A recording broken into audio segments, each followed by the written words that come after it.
Yep, not to worry. Nope. Thanks for forgiveness. This is my first time. I'm a speech language pathologist. I've been employed with Morgan Hill Unified since 1998.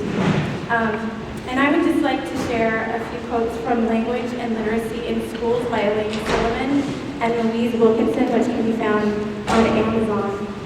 School-based speech language pathologists are an aging group. The rate of younger individuals entering this field is insufficient to meet future needs. In my own research today, I found listings for 285 speech therapist openings in California on one website alone. The book also states, for many speech language pathologists, caseload size combined with the complexity of serving students with many different disability categories fueled their desire to leave the schools. The average median caseload of speech language pathologists is 53 students, which exceeds the American Speech and Hearing Association's recommendation of a maximum caseload of 40 students. It goes on to say, to retain qualified speech language pathologists and reduce their attrition, the U.S. Department of Education suggests that caseloads be limited to 46 or fewer students, consistent with the actual recommendation of 40. According to the California Speech and Hearing Association, there is no doubt that the number of children on a caseload is one of the most important factors for clinician effectiveness. This is clearly supported in the ASHA data report from 2000, which found that students who were on a caseload of less than 40 improved much more quickly and were dismissed earlier than students on higher caseloads. Now I would like to share with you some of the current working conditions at Morgan Hill for me.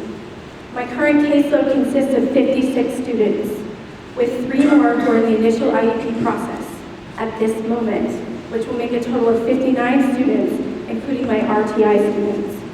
For each child that is placed in speech language services, a minimum of 5 hours is required to complete the initial IEP process before a therapist can ever begin to teach a child.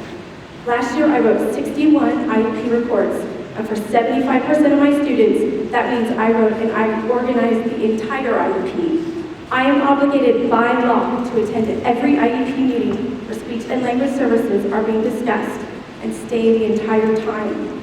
Last year, that meant that I spent over 76 hours in IEP meetings, with 72 of those hours being after-school hours.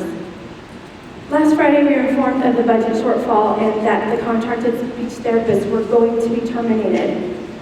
Other people went through this. I don't want to do that to you again, but just, it needs to be said that as caseloads increase, it will become necessary to cancel teaching time with students in order to stay ahead of IEP timelines and the ever-growing paperwork that has become routine in special education. And in closing, I just have 2 questions for you to think about. Is it cost-effective to lose good therapists to either early retirement or other agencies due to poor working conditions? And when Morgan Hill Unified cannot find qualified speech language pathologists to deliver speech and language services, how will it stay in compliance with the state and federal government regulations and avoid the loss of funding to special ed? Thank you.